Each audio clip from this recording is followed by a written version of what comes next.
Hello guys, मैं जितेंद्र आपका आपके यूट्यूब चैनल पे स्वागत करता हूं। जैसा कि एस्टेट का एग्ज़ाम हो चुका है और सभी बच्चों का जो एस्टेट का एग्ज़ाम है वो अच्छा गया होगा। तो भाई चलिए, अब हमारा मेन फोकस जो टारगेट रहेगा वो 2024 और किस पे रहेगा भाई? सीटेट पर। तो अब फोकस और टारगेट बनाते हैं सीटेट को। तो जितने भी सीटेट के एग्ज़ाम में, चाहे वो पेडागोजी है, सीडीपी है, या याद रखना चाइल्ड डेवलपमेंट, या आपकी साइकोलॉजी है, तो उन सब चीज़ को हम बहुत अच्छे तरीके से करेंगे। अभी लगभग हमारे पास जो समय है, कुछ समय भी है, तो उस समय के अंदर हम लोग कंप्लीट साइकोलॉजी, सीडीपी और पेडागोजी को पढ़ेंगे। जो भी सिर्फ पढ़ना भी क्या है, जो पेपर में आना है। तो चलिए सभी लोग तैयार हो जाइए, वीडियो को शेयर कर दीजिए, कमेंट्स कीजिए, लाइक कीजिए। अब हमें तैयारी करनी है आगामी एग्जाम यानी सीटेट 2024 टारगेट रहेगा। तो आज से आपकी जो क्लास है वो किसकी, सीटेट की के हिसाब से हम लोग करेंगे। तो चलिए आज की क्लास को प्रारंभ करते हैं भाई। और जितना पढ़ाया था और पढ़ा था, आई होप आप सभी को एग्जाम में वो देखने को मिला होगा। सीटेट को उससे बेहतर ही तरीके से हम लोग करेंगे। तो चलिए देखिए, सबसे पहले हम लोग पढ़ेंगे कि आज की जो हमारी थ्योरी है वो है क्या। तो आज की थ्योरी है क्रिया प्रसूत अनुबंधन का सिद्धांत। जो किसने दिया था, याद रखना मेरे भाइयों, ये दिया था स्कीनर ने। किसने दिया था? ये दिया था स्कीनर ने दिया था। और जो स्कीनर है वो किस देश के निवासी हैं? यूएसए के। वो किस देश के निवासी हैं? अमेरिका यानी कि यूएसए के। तो हमसे पेपर में सीधा पूछा जाता है क्रिया प्रसूत अनुबंधन का सिद्धांत किसने दिया है? तो याद रखना किसने दिया है, स्कीनर ने। किस देश के निवासी हैं? यूएसए के। जो स्कीनर जी हैं, इन्होंने जो प्रयोग किया था वो दो जानवरों पर प्रयोग किया था। पहले थे सफेद चूहे पर, दूसरा था कबूतर पर किया था, याद रखना। और इन्होंने प्रयोग कहाँ पर किया था? इन्होंने ये प्रयोग अमेरिका के हार्वर्ड विश्वविद्यालय के अंदर किया था, याद रखना। और जिस बॉक्स में इन्होंने क्या है, चूहे या कबूतर के ऊपर ये प्रयोग किया था, तो उस बॉक्स का नाम क्या था? याद रखना स्कीनर बॉक्स। और ये जो स्कीनर बॉक्स है, ये नाम किसने दिया था? ये स्कीनर के शिष्यों ने दिया था भाई। ये चीज याद रखना, किसने दिया था? स्कीनर के शिष्यों ने दिया था। तो इन्होंने ये जो सिद्धांत है वो किस पे किया था, यानी जो प्रयोग है वो किस पे किया था? चूहे और कबूतर पे किया था। इसी के साथ देखते हैं कि इनकी बड़ी फेमस तीन बुक हैं, कौन कौन सी हैं। पहली है साइंस इज ह्यूमन बिहेवियर, जो 1953 में लिखी थी। सेकंड है द बिहेवियर ऑफ ऑर्गेनिज्म, ये किसने लिखी थी? 1938 में लिखी थी। और तीसरी है वर्बल बिहेवियर, तो ये कब? 1957 में लिखी थी। लिखी किसने थी? तीनों की तीनों याद रखना, ये तीनों की तीनों लिखी थी स्किनर ने, यानी स्किनर ने ये क्या है, तीनों की तीनों लिखी थी। स्टोरी आई होप आपने बहुत बार सुना होगा, लेकिन हम एक बार फिर से इस स्टोरी के बारे में भाई जानेंगे कि स्टोरी क्या है, इन्होंने प्रयोग किस तरीके से किया था। उससे पहले हम लोग एक बार ये जान लेते हैं क्रिया प्रसूत अनुबंधन का जो सिद्धांत है उसके उपनाम क्या है। तो देखिए, उपनाम की अगर मैं बात करता हूं तो थोड़ा ध्यान देना। पहला जो इसका उपनाम है उसे कहा जाता है सक्रिय अनुबंधन का सिद्धांत। किसने दिया है? यानी कि स्कीनर ने दिया है। इनमें से कोई भी नाम हमसे पूछा जाएगा तो याद रखना, ये दिया किसने? स्कीनर ने। दूसरा है कार्यात्मक प्रतिबद्धता का सिद्धांत, याद रखना ये किसने दिया है? ये स्कीनर ने दिया है। नैमित्तिक अनुबंधन का सिद्धांत ये किसने दिया है? याद रखना स्कीनर ने दिया है। साधात्मक अनुबंधन का सिद्धांत ये भी किसने दिया? स्कीनर ने। आरएस थ्योरी ये भी किसने दी है? रिस्पॉन्स स्टिमुलस, ये भी स्कीनर ने दी है। आरआर थ्योरी रिस्पॉन्स रेनफोर्समेंट, ये भी किसने दिया? स्कीनर ने दिया है। आर टाइप थ्योरी किसको कहा जाता है? स्कीनर की थ्योरी को कहा जाता है। प्रेरणा स्व अनुभव का सिद्धांत किसने दिया? स्कीनर ने। और संभावित पूर्णबलन का जो सिद्धांत है वो भी किसने दिया है? स्कीनर ने। तो एक बार हम स्टोरी के बारे में जान लेते हैं कि स्टोरी है क्या। तो इन्होंने जो ये प्रयोग किया था, तो इन्होंने सबसे पहले एक किस पे, कबूतर पे प्रयोग किया था, सॉरी चूहे पे प्रयोग किया था इन्होंने। तो दो प्रयोग किए थे इन्होंने, दोनों के बारे में जान लेते हैं। एक बार तो इन्होंने किया था कबूतर पे किया था, और एक जो प्रयोग किया था वो किया था सफेद चूहे पर किया था। किस पे किया था मेरे भाइयों? सफेद चूहे पर किया था। तो सबसे पहले हम लोग जानेंगे कबूतर के प्रयोग के बारे में जानेंगे, उसके बाद सफेद चूहे चूहे के बारे में जानेंगे। तो देखिए, इन्होंने एक इस तरीके से घड़ी टाइप में एक बॉक्स बनाया था, और उस बॉक्स के अंदर इन्होंने किसको छोड़ दिया था? इन्होंने यहाँ पर एक कबूतर जो है, इस कबूतर को बिठा दिया, याद रखना। और इस बॉक्स में इन्होंने इस कबूतर के अंदर क्या है, कुछ दाना कुछ खाना रख दिया। और दाना और खाना रखने के बाद इन्होंने यहाँ पर क्या कर दिया भाई, इसे छोड़ दिया। लेकिन ये खाना या जो दाना था, इसका एक प्रावधान था या इसका एक नियम था कि यह खाना तभी मिल सकता है अगर हम क्लॉकवाइज उड़ेंगे। यानी कि ये कबूतर जो है, जब ये क्लॉकवाइज चलेगा तो इसे खाना मिलता। अदर अगर ये रॉन्ग साइड चलता, वाप उल्टा चलता, तो इसे भोजन नहीं मिलता। इस खाने के अंदर, इस बॉक्स के अंदर यह एक चीज थी। तो जब कबूतर ने क्या किया भाई, उड़ना प्रारंभ किया, जब उसने सही तरीके से उड़ा, यानी कि बिल्कुल घड़ी की चाल की तरह इसने उड़ना शुरू किया, तो इसे क्या हो गया, इसे भोजन प्राप्त होता और ये भोजन को खाने के बाद में आगे बढ़ता रहता। सेम कंडीशन क्या थी, जैसे ही ये अगर उल्टा उड़ने की कोशिश करता है तो इसे कुछ भी नहीं मिलता। तो स्किनर जी कहते हैं कि अगर कोई भी बच्चा होता है, अगर उस बच्चे को, अगर वो बच्चा गलत काम कर रहा है तो हमें उस बच्चे को समझाना चाहिए कि भाई ये गलत चीज है, ऐसा काम मत कीजिए। लेकिन अगर कोई बच्चा सही काम कर रहा है तो हमें क्या है, उसे पूर्ण बलन शाबाश, बहुत अच्छा, और अच्छे से कीजिए, आप और अच्छा कर सकते हो, ये सारी चीजें हमें बच्चे को देनी चाहिए। क्यों? क्योंकि अगर हम बच्चे को क्या है, याद रखना कि अगर हम गलत चीज पे बच्चे को क्या है कुछ भी चीज देंगे तो बच्चे का जो कॉन्फिडेंस लेवल, जो साहस है, वो ज्यादा बढ़ेगा। एक फॉर एग्जाम्पल, एक समझना इस चीज के बारे में, कोई छोटा बच्चा है, वो अपने घर से एक कॉपी और एक पेंसिल अपने बैग को लेके कहाँ, स्कूल में जाता है। अब वो जैसे ही स्कूल में गया, वहां से वो किसी एक बच्चे की कॉपी और चोरी करके ले आया, अपने बैग में रख के ले आया। अगर माता पिता ने यह बोला कि बेटा एक कॉपी किसकी है, एक काम कीजिए, इस नोटबुक को वापस कराना कर, या खुद स्कूल में जाकर उस नोटबुक को वापस करके। लेकिन अगर यह माता पिता ने किसी ने बोल दिया कि भाई बहुत अच्छे, शाबाश, आपको इसी तरीके से करना है, कल आप एक लेके गए थे, अब तुम्हें दो लेके आनी है, रोजाना आपको लेके आनी है। अब बच्चा धीरे धीरे सिर्फ वहीं तक सीमित रहेगा, नहीं रहेगा कि नोटबुक तक वो सीमित है, बिल्कुल भी नहीं। वो क्या करेगा कि वह इस इससे उसकी जो इच्छाएं हैं वो बढ़ेंगी और वो धीरे धीरे करके एक बहुत बड़ा चोर बनने की क्या है, कगार पे पहुंच जाएगा, चोर बन जाएगा एटलीस्ट। तो सेम कंडीशन यही है, अगर बच्चा सही वर्क करता है तो हमें बच्चे को क्या करना है, बच्चे को ज्ञान या शिक्षा देना है। अगर हम लोग क्या है कि वो बच्चे को सही तरीके से वर्क नहीं कर रहा है, गलत काम कर रहा है, तो हमें बच्चे को कुछ भी नहीं देना, ये चीज याद रखना। ये था कबूतर पर। अब पढ़ते हैं हम लोग चूहे के बारे में। तो इन्होंने जब चूहे के ऊपर प्रयोग किया था तो इन्होंने एक बॉक्स बनाया और इस बॉक्स के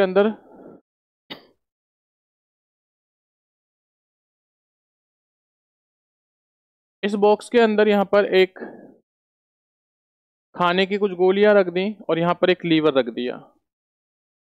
और जैसे ही जो ये चूहा होता है, यानी कि जो ये चूहा इसके अंदर, इस बॉक्स के अंदर, जैसे सपोज करना कि चूहा है मेरे भाइयों, तो ये चूहा जैसे इसके अंदर, ये क्या है, ये एक लीवर है, ये लीवर है।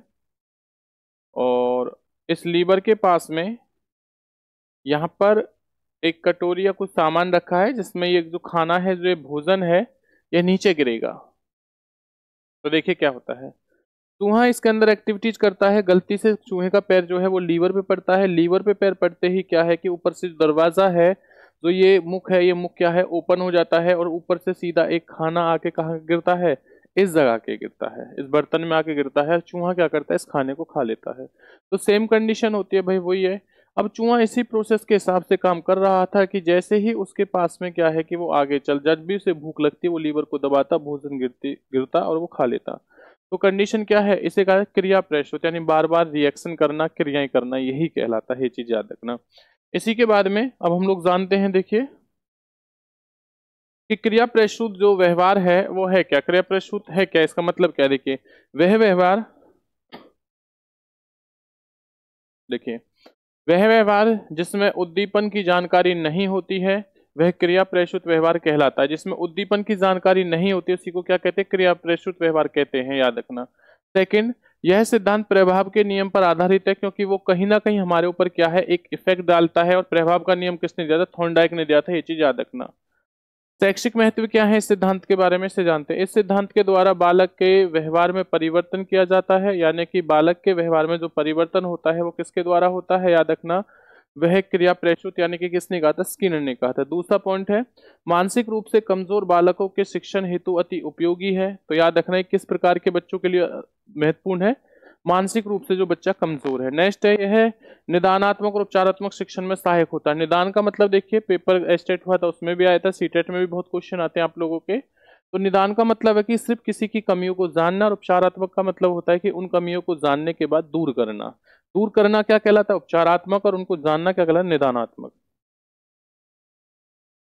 इसी के बाद देखिए, यह सिद्धांत सकारात्मक पूर्ण बलन पर बल देता है, रेनफोर्समेंट पर क्या देता है, बल देता है। ये किस तरीके से कि अगर बच्चा सही काम कर रहा है तो हमें उसे सकारात्मक पॉजिटिव चीज देनी चाहिए। नेक्स्ट है, सरल से कठिन पर बल देता है। यह बच्चे को पहले सरल चीज सिखाने पर बल देता है कि बच्चे को पहले सरल चीज समझाई जाए, सिखाई जाए, उसके बाद में क्या है, उसे कठिन चीजों की तरफ आगे बढ़ाया जाए। तो यह सिद्धांत किसका था याद रखना, यह सिद्धांत था क्रिया प्रस्तुत सिद्धांत, जो किसका था भाई, स्कीनर का था, याद रखना। अब देखिए, अब पावलोव व स्कीनर के सिद्धांत में अंतर क्या है, दोनों में डिफरेंस क्या है। देखिए, पावलोव ने जो थ्योरी दी थी वो क्या थी, इस चीज के बारे में जानते हैं। तो पावलोव जी ने सबसे ऊपर बल दिया था उद्दीपक के ऊपर कि भाई उसके सामने, कुत्ते के सामने क्या थी कि भोजन रखने के बाद क्या है, लार आएगी। तो इसमें क्या है, इन्होंने उद्दीपक को क्या है प्रधान माना है, लेकिन इन्होंने क्रियाओं को, रिएक्शन को ज्यादा प्रधान माना है, अनुक्रिया को ज्यादा इन्होंने क्या है महान माना है, याद रखना। नेक्स्ट उसके बाद देखिए, वातावरण प्राणी पर कार्य करता है, यानी कि इनका मानना है कि जो वातावरण है वही प्राणी पर क्या है कंट्रोल करता है, वही क्या उस पर कार्य करता है। लेकिन जो स्कीनर जी हैं वो कहते हैं कि नहीं, जो प्राणी है वह वातावरण पर कार्य करता है, याद रखना। इन दोनों के जो विचार हैं वो बिल्कुल क्या है, डिफरेंस है, अलग है। थोड़ा ध्यान देते रहना इन चीजों के बारे में, और पेपर से यहाँ से क्वेश्चन आता है। उद्दीपक सामान्यकरण होता है, यानी उद्दीपक का नॉर्मल फॉर्म होता है जो उद्दीपक होता है। और नेक्स्ट है अनुक्रिया, जो होता है वो कैसी होती है, सामान्यकरण होता है। क्या होता है, सामान्यकरण। देखिए, उद्दीपक किसे कहते हैं, भोजन को उद्दीपक कहा जाता है, ये चीज याद रखना, जो आपका टारगेट होगा, जो आपका लक्ष्य होगा। अनुक्रियात्मक व्यवहार आंतरिक होता है, यानी कि किसने कहा है, पावलोव ने कहा है। लेकिन इन्होंने, स्किनर ने क्या है कि अनुक्रियात्मक व्यवहार कैसा होता है, बाह्य होता है। ये तो कहते हैं कि भाई जो बच्चा होता है वो खुद से सीखने के लिए क्या है, प्रेरक होता है, याद रखना। लेकिन इन्होंने यहाँ पे क्या क्या है कि वो कैसा होता है, वो एक्सटर्नल, वो बाहर की चीजों से क्या है, ज्यादा चीजों को समझता है। इसी के साथ में देखिए, नेक्स्ट देखते हैं हम लोग, सीखना उद्दीपक के स्थानांतरण पर बल देता है। जो सीखना होता है वो किस पर बल दे रहा है मेरे भाइयों, सीखने, उद्दीपक, यानी कि उद्दीपक मैंने बता दी, जो आपका लक्ष्य होगा, जो आपका टारगेट होगा, वो चीज होती है। और देखिए यहाँ पर क्या है, सीखना अनुक्रिया की श्रृंखला व परिष्कार पर बल देता है। तो इस तरीके से पावलोव और स्किनर का जो सिद्धांत है उसमें क्या है, डिफरेंस है भाई। ये चीज याद रखना, आप लोग एक बार देख लीजिए अच्छे तरीके से।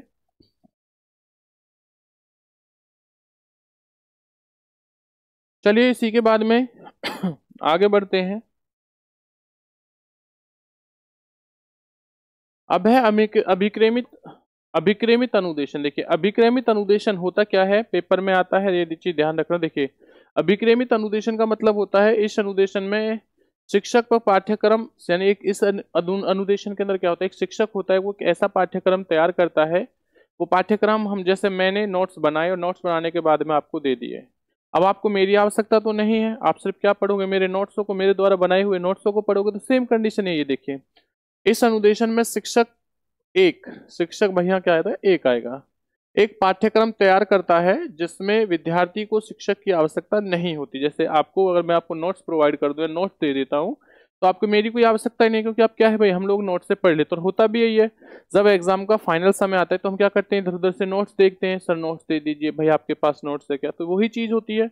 और जब नोट्स आपको मिल जाएंगे तो आपको फिर मेरी क्या आवश्यकता है। नेक्स्ट है रेखीय विक्रमित अनुदेशन। क्या होता है, पेपर में बहुत ज्यादा है, याद रखना, टीजीटी के पेपर में बहुत ज्यादा पूछा जाता है, ये चीज थोड़ा ध्यान देना भाई। देखिए, रेखीय विक्रमित अनुदेशन किसने दिया है, ये स्किनर ने दिया था। ये कब दिया था, 1952 में, यानी 1952 में दिया है। तो देखिए, रेखीय, रेखीय से याद रखना, रेखा से क्या याद रखेंगे, रेखा। अब सर्दियां पड़ रही हैं तो हमारी जो स्किन है वो कैसी हो जाएगी, ड्राई हो जाएगी। तो अगर हम ऐसे लाइन खींचेंगे तो खिंच जाएगी। तो इसी को भाई याद रखना, स्किन पर हमें क्या खींचनी है, रेखा खींचनी है। तो रेखीय विक्रमित अनुदेशन किसने दिया है, स्किनर ने दिया है। नेक्स्ट है साखीय अभिक्रमित अनुदेशन। साखीय अभिक्रमित अनुदेशन किसने दिया, देखिए, क्राउडर नार्मन। तो कैसा रखेंगे भैया, शाखा पर कौन बैठा है, क्राउडर बैठा है, क्रो बैठा है, याद रखना। नेक्स्ट उसके बाद में मैथेटिक्स अभिक्रमित अनुदेशन। तो मैथेटिक्स यानी कि मैथ के अंदर, गणित के अंदर हमें क्या करनी है भाई, गिनतियों को गिनना है। तो गिनती गिलबर्ट, क्या हो जाएगा भैया, गिलबर्ट, याद रखना। तो गिनती कर लेना, गिन लेना, याद रखना, गिलबर्ट हो जाएगा। तो ये किसने दिया था, गिलबर्ट ने 1962 में, क्राउडर नार्मन 1960 में, स्किनर ने कब दिया था, 1952 में। तो मैंने क्या लॉजिक बताया है, रेखा कहां पर खींचेगी, स्किन पर खींचेगी। शाखा पर कौन बैठेगा, क्राउडर बैठेगा, नार्मल हो गया भाई। और मैथेटिक्स में हमें क्या करना है, गिलबर्ट यानी गिनतियों को गिनना है। इसी के साथ देखिए आगे, अब जो स्किनर द्वारा दिया गया सिद्धांत था वो कंप्लीट होता है मेरे भाइयों। अब उसके बाद में हम लोग जानते हैं कि इसके वो प्रबलन या पूर्ण बलन का सिद्धांत जो है, रेनफोर्समेंट का जो थ्योरी है, वो किसने दी है, सीएल हल ने दी थी। और कब दी थी, याद रखना, 1915 ईस्वी में दी थी। अब जो सीएल हल ने ये थ्योरी दी है, याद रखना, इन्होंने एक बड़ी फेमस बुक लिखी है। वो कौन सी थी, याद रखना भाई, प्रिंसिपल ऑफ क्या है, बिहेवियर। कौन से प्रिंसिपल ऑफ बिहेवियर इन्होंने जो प्रयोग किया है वो भी किस पे किया था, चूहे पर। तो चूहे पे प्रयोग करने वाले स्किनर भी थे, चूहे पे ही प्रयोग करने वाले कौन है, याद रखना, सीएल हल भी हैं। अब इस सिद्धांत को और किस नाम से जाना जाता है मेरे भाइयों? सबलीकरण का सिद्धांत कहते हैं, इसे याद रखना। क्रमबद्ध व्यवहार का सिद्धांत भी इसी का उपनाम है। गणित निगमन का सिद्धांत भी इसी का उपनाम है। यथार्थ का सिद्धांत भी कौन सा है? ये भी सीएल हल ने दिया है। चालक न्यूनता का सिद्धांत भी सीएल हल ने दिया है। आवश्यकता का सिद्धांत भी सीएल हल ने दिया। और जैविकीय सिद्धांत जो है वो भी किसने दिया? याद रखना, सीएल हल ने दिया है। अब इन्होंने या हमसे पूछा ड्राइव रिडक्शन थ्योरी भी किसने दी? सीएल हल ने दी है। इन्होंने याद रखना जो ये सिद्धांत दिया है सीएल हल ने, वो किस पर? वो थॉर्नडाइक और पावलोव के क्या है सिद्धांत पर दिया है। अब एक बार इनकी स्टोरी के बारे में जान लेते हैं कि सीएल हल ने जो प्रयोग किया था चूहे के ऊपर वो किस तरीके से किया था, इस चीज के बारे में जानते हैं हम लोग। देखिए, अगर मैं सीएल हल की बात करता हूं तो मेरे भाई याद रखना इन्होंने एक बॉक्स बनाया था, जिस बॉक्स के अंदर क्या है कुछ बाधाएं दे दी इस तरीके से। और जो इन्होंने बाधाएं दी थी, हर किसी बाधा के पीछे इन्होंने एक क्या है भाई, एक पॉजिटिव चीज रखी इस तरीके से, ऐसे खाना रख दिया। यहाँ पर एक लाइट लगा दी थी, यहाँ से इसका दरवाजा भी यहीं पे दे दिया, यहाँ पर चूहे को छोड़ दिया। अब चूहा जैसे इसके पास गया, आगे बढ़ा, आगे बढ़ने के बाद इसे खाना मिला, तो इसमें क्या है भाई, इसके अंदर कहीं ना कहीं पॉजिटिव चीजें आई। पॉजिटिव चीज आई तो ये थोड़ी और आगे बढ़ा, आगे बढ़ा तो भाई इसने फिर खाना मिला तो कहीं पॉजिटिव। ये एटलीस्ट धीरे धीरे करते हुए इस तरीके से खाना भी खाता रहा और काम को करते करते कहाँ पहुंच गया, ये दरवाजे लाइट की तरफ पहुंच गया और वहां से बाहर निकल गया। तो यही होता है याद रखना सालक या यथार्थ का या रेनफोर्समेंट, यही कहलाता है याद रखना। देखिए क्या होता है, सीएल हल का मानना था कि जब तक किसी व्यक्ति को किसी चीज की कमी नहीं होती, तब या किसी चीज की जब तक उसे जरूरत नहीं है, वो तब तक किसी काम को भी नहीं कर सकता। तो यही इन्होंने क्या कहा था अपने सिद्धांत में बताया था। देखिए और पढ़ते हैं इनके सिद्धांत में क्या बात कही गई है। स्किनर के अनुसार क्या कहा है याद रखना, स्किनर महोदय जी ने कहा था कि अधिगम सिद्धांत के अंदर जो सबसे महत्वपूर्ण सर्वश्रेष्ठ सिद्धांत जो माना है वो कौन सा है? पूर्ण बलन का सिद्धांत माना है। याद रखना सीएल हल के सिद्धांत को सबसे महत्वपूर्ण माना है अधिगम टॉपिक पर। किसने कहा? स्किनर ने कहा था। विशेषता क्या है? यह सिद्धांत सीखने में आवश्यकता तथा प्रेरणा के ऊपर बल देता है। तो किसको ऊपर दे रहा है मेरे भाई? आवश्यकता तथा प्रेरणा, यानी कि जब तक हमें किसी चीज की कमी नहीं होगी, आवश्यकता में कमी की नहीं होगी, तब तक क्या है याद रखना कि हम इस चीज को नहीं कर सकते। नेक्स्ट है, यह व्यक्तिगत शिक्षा पर बल देता है, यानी ये व्यक्ति की जो शिक्षा होती है उस पर बल देता है कि हमें कैसे काम करना चाहिए, कैसे नहीं करना चाहिए। यह सिद्धांत वास्तविक जीवन से जोड़ने पर बल देता है। यह बिल्कुल प्रेजेंट समय, यानी हमें वास्तविक समय के साथ कैसा रहना चाहिए, कैसे नहीं रहना चाहिए, इस पर बल देता है। नेक्स्ट है, सीखना आवश्यकता की पूर्ति के द्वारा होता है। जो सीखना होता है वो किस पर होता है? वो याद रखना वह आवश्यकता की पूर्ति के द्वारा होता है। जब तक यह अभ्यास पर बल देता है, कृत्रिम प्रोत्साहन व पुरस्कार के प्रयोग पर बल देता है। यानी कि अगर बच्चा आगे बढ़ रहा है, जैसे चूहा भी बढ़ रहा था इसके अंदर, तो थोड़ा ध्यान देना कि चूहा जैसे इसके ऊपर बढ़ रहा है तो उसे भोजन मिल रहा है, तो भोजन मिल रहा है तो कहीं ना कहीं प्रोत्साहन है। ये क्या है? प्रोत्साहन। तो आगे देखते हैं और भाई इसके बारे में याद रखना। तो ये आपका जो सीएल की थ्योरी है वो भी समाप्त होती है। अब थ्योरी किसके याद रखना, तीसरी थ्योरी है ये सूझ व अंतर्दृष्टि का सिद्धांत। ये किसने था? कोहलर ने दिया था, वर्दीमर और कोफ्ता। देखो सबसे पहले जो सिद्धांत है वो किसने दिया था? यह सिद्धांत दिया था वर्दीमर ने, और ये कब दिया था याद रखना? 1912 के अंदर दिया था, लेकिन ये फेमस नहीं हो पाया था। फिर उसके बाद में यह सिद्धांत किसने दिया था? 1916 ईस्वी में दिया था कोहलर ने, और ये फेमस हो गया था। और इन्होंने कोफ्ता ने मिलकर भाई इनका दिया था, इनका साथ दिया था याद रखना, क्योंकि कोफ्ता ने ही एक बुक लिखी थी जिस बुक का नाम क्या था? Gestalt of theory. याद रखना किसने लिखी थी? कोफ्ता ने। तो देखो एक बार पढ़ लेते हैं। कोहलर का सिद्धांत फेमस, तो हमसे अगर पेपर में पूछा जाए कि सूझबंद दृष्टि का सिद्धांत दिया किसने है, तो आपका आंसर होना चाहिए कोहलर ने दिया था। और कब दिया भाई? 1916 में। इन्होंने प्रयोग किस पे किया था? इन्होंने किया था चिंपैंजी। याद रखना चिंपैंजी नामक एक बंदर था, जिस बंदर का नाम क्या था? सुल्तान भाई। और कहां पर किया था? कैनरी द्वीप पर किया था। किस पर किया था? कैनरी द्वीप पर। और इन्होंने एक पुस्तक भी लिखी थी मेंटेलिटी ऑफ एप्स, जो कब लिखी थी? 1925 के अंदर लिखी थी। तो इतनी, आई होप इतनी सारी चीज आपको समझ में आई होंगी अब तक जितने भी हमने पढ़ा है। अब देखिए उपनाम क्या है। सूझ का सिद्धांत किसने दिया है? कोहलर ने दिया था। समग्रवाद का सिद्धांत किसने दिया? कोहलर ने। गेस्टाल्टवादी का सिद्धांत किसे कहा जाता है? याद रखना कोहलर ने दिया है। पूर्ण से अंश का सिद्धांत भी कोहलर का। तत्कालिक ज्ञान का सिद्धांत कोहलर। और पूर्णाकार का जो सिद्धांत है वो भी किसने दिया है? याद रखना वो भी कोहलर ने दिया है। तो मेरे भाइयों ये कोहलर से बहुत महत्वपूर्ण, और इनकी स्टोरी के बारे में शायद आपको पता होगा, लेकिन मैं फिर भी एक बार आपको बता देता हूँ कि इनकी स्टोरी है क्या। तो देखिए इनकी स्टोरी के बारे में हम लोग जानते हैं। इन्होंने जो स्टोरी दी थी या इन्होंने जो सिद्धांत दिया था, इन्होंने एक इस तरीके से एक रूम लिया, एक कमरा था, उस कमरे के अंदर बहुत सारे ऐसे बॉक्स रखे थे। और इस रूम के ऊपर वाले हिस्से पे इन्होंने इस तरीके से कुछ केले लटका दिए थे भाई। ये क्या है? केले। ये क्या है? बॉक्स। तब इन्होंने कुछ बॉक्स यहाँ पर इन्होंने लगा दिए थे, तो बॉक्स लगाने के बाद में यहाँ पर बहुत सारे क्या थे, थोड़ा ध्यान देना। ऐसे सुल्तान नाम के कुछ, मतलब सुल्तान नाम नहीं, बहुत सारे बंदर थे, याद रखना इस चीज के बारे में।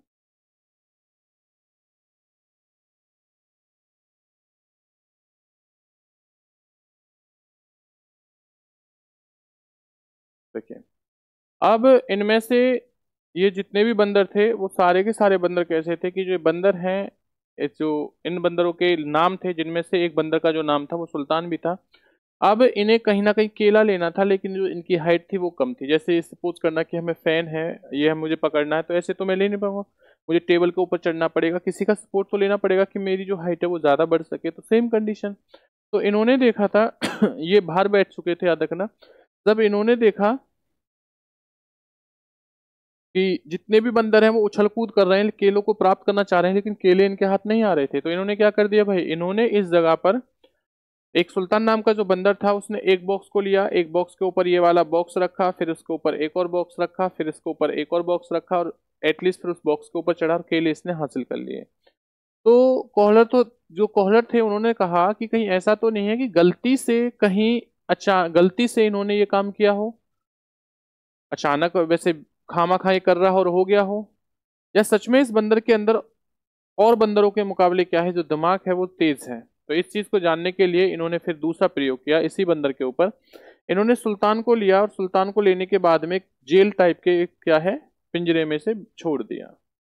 और जैसे ही इसने पिंजरे में, जेल टाइप के पिंजरे में छोड़ा, तो बाहर इन्होंने क्या कर दिया मेरे भाइयों, बाहर इन्होंने एक टेबल पर क्या है, केले रख दिए बाहर।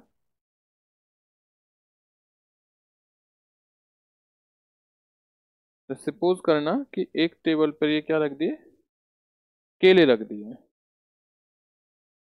और यहाँ पर जो है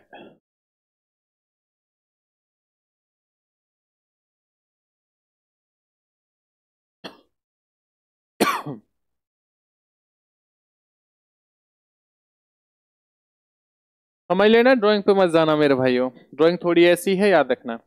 तो अब जो ये सुल्तान है, इसने और इसमें कुछ सारी, बहुत सारी ऐसी छड़ रख दी थी, जैसे अंधों के पास जो छड़ होती हैं कि वो एक दूसरे में स्टिक आपस में कनेक्ट हो जाती हैं, जुड़ जाती हैं। तो जब इसने केले को देखा तो इसने पहले एक हाथ बाहर निकाला, फिर दूसरा हाथ बाहर निकाला, फिर दोनों पैर बाहर निकाल दिए और इस तरीके से लेने की कोशिश करा। जब इसने ऐसे लेने की कोशिश की तो केले थोड़ा डिस्टेंस था, टेबल पे रखे हुए थे, वो उसके हाथ में नहीं आए थे। तो ना आने की वजह से क्या कर दिया कि इन्होंने उसे लेने के लिए दोनों दो छड़ियों को उठाया और उन दो छड़ियों से ऐसे केले को लेना शुरू कर दिया, लेकिन ऐसे केले हाथ नहीं आए, क्योंकि जो टेबल या केले थे उनका डिस्टेंस ज्यादा था। गलती से इसका एक जो छड़ होती है वो दूसरी छड़ के अंदर क्या होती है, कनेक्ट हो जाती है, जुड़ जाती है, तो छड़ की जो हाइट है वो बड़ी हो गई। अब इसने जब लेने की कोशिश की तो तब भी नहीं आया, फिर इसने क्या किया, एक और छड़ उठाई, फिर उसे जोड़ा, फिर एक और छड़ उठाई, उससे जोड़ा। एटलीस्ट जोड़ने के बाद में जब इस तरीके से जोड़ता रहा तो जोड़ते जोड़ते क्या होता है कि ये एटलीस्ट उन केलों को हासिल कर लेता है। जब ये केलों को हासिल करता है तो जो कोहलर है वो समझ जाते हैं कि नहीं, जो ये बंदर है, इस बंदर यानी सुल्तान जो है, इस सुल्तान के अंदर और बंदरों के मुकाबले क्या है, दिमाग थोड़ा ज्यादा तेज है, या ये एक्टिव ज्यादा है। तो इन्होंने इस चीज के बारे में कहा, तो यहीं से इन्होंने ये भी कहा कि भाई जो समझ होती है ये अचानक से इनके अंदर आती है, जो सूझ होती है वो किसी भी व्यक्ति या किसी भी जानवर में अचानक से करते करते आ जाती है। तो देखिए क्या कहा है, गेस्टाल्ट जो शब्द है ये किस भाषा का शब्द है मेरे भाई, याद रखना। यह जर्मन भाषा का, जर्मनी भाषा का शब्द है। और थ्योरी ऑफ गेस्टाल्ट जो नामक पुस्तक है वो किसने लिखी थी, कोप्ता ने। और कब लिखी थी इन्होंने, 1920 ईस्वी में लिखी थी मेरे भाई। देखिए ये क्या है, शैक्षिक। अब इन्होंने शिक्षा के महत्व में इस सिद्धांत से क्या बातें कही हैं, तो इस चीज के बारे में जानते हैं। इन्होंने रटने की प्रक्रिया को खंडन किया। इन्होंने कहा कि चीजों को हमें रटवाना नहीं है, हमें चीजों को अच्छे तरीके से क्या है, समझाना चाहिए, ताकि बच्चा चीजों को समझ सके। इन्होंने कहा यह कल्पना शक्ति तर्क का विकास करती है। याद रखना कि भाई ये बच्चे के अंदर कल्पना शक्ति का, यानी कि उसकी इमेजिनेशन है उसको बढ़ाने में क्या है, सहायता करती है, सोचने पर तर्क देती है, और नए रीजनिंग यानी कि तर्क वितर्क करने की क्या है क्या है, तर्क वितर्क करने के बारे में विचारों का विकास करती है। नेक्स्ट उसके बाद में यह रचनात्मक कार्य पर बल देती है, यानी कि खुद से करके सीखने पर क्या है, विशेषकर बल देती है। ये सूझ व अंतर्दृष्टि अचानक आती है। याद रखना, पेपर में पूछा गया था सूझ अंतर्दृष्टि कैसे आती है मेरे भाइयों, अचानक से। पेपर में पूछा था, तेज आती है, अचानक आती है, कभी कभी आती है तो याद रखना अचानक से आती है। नेक्स्ट है संज्ञानात्मक कार्य पर बल देती है कि बच्चा किसी भी काम को करे तो वो सोच समझ के कहीं ना कहीं अपनी बुद्धि अपने संज्ञान का प्रयोग करे। इसी तरीके से क्या है इन्होंने इस सिद्धांत के बारे में कहा था। तो इसी के साथ जो हमारी आज 3 थ्योरी है वो समाप्त होती है। स्किनर की थ्योरी पढ़ी हमने, सी.एल. हल की थ्योरी के बारे में पढ़ा और कोहलर की थ्योरी के बारे में पढ़ा। इसी के साथ हमारी जो भाई थ्योरीज हैं वो क्या होती हैं, आज की क्लास समाप्त होती है। तो वीडियो को एक बार शेयर कर दीजिए, कमेंट्स कर दीजिए, और जितने भी मेरे भाई हैं याद रखना अगर किसी को इसी प्रकार के सीटेट से जुड़े हुए आपको नोट्स चाहिए तो आप लोग मेरे यानी कि व्हाट्सअप जो नंबर है याद रखना, या या तो व्हाट्सअप नंबर पे आप यहाँ पर सीधा व्हाट्सअप कर दीजिए। अगर यहाँ से आप व्हाट्सअप ना करें तो डिस्क्रिप्शन पे भी जा सकते हैं, और टेलीग्राम से आप जुड़ सकते हैं। टेलीग्राम जो चैनल है याद रखना, टेलीग्राम जो हमारा ग्रुप है भाई उसका नाम क्या है, जीत मंत्रा। वो क्या है मेरे भाइयों, जीत मंत्रा। तो चलिए आज की क्लास का हम क्या करते हैं, समापन करते हैं। और आई होप चीज आपको समझ में आ रही होंगी। सीटेट की संपूर्ण पेडागोजी हम इसी यानी आपके यूट्यूब के चैनल के माध्यम से यानी जीत मंत्रा क्लासेस के माध्यम से पढ़ेंगे, और आप लोगों को पहुंचाने तक, आप लोगों के पास तक पहुंचाने तक की कोशिश भाई पूरी रहेगी। तो वीडियो को शेयर कर दीजिए, लाइक कर दीजिए, कमेंट्स भी करिए। मिलते हैं अगली क्लास में। जय हिंद, जय भारत।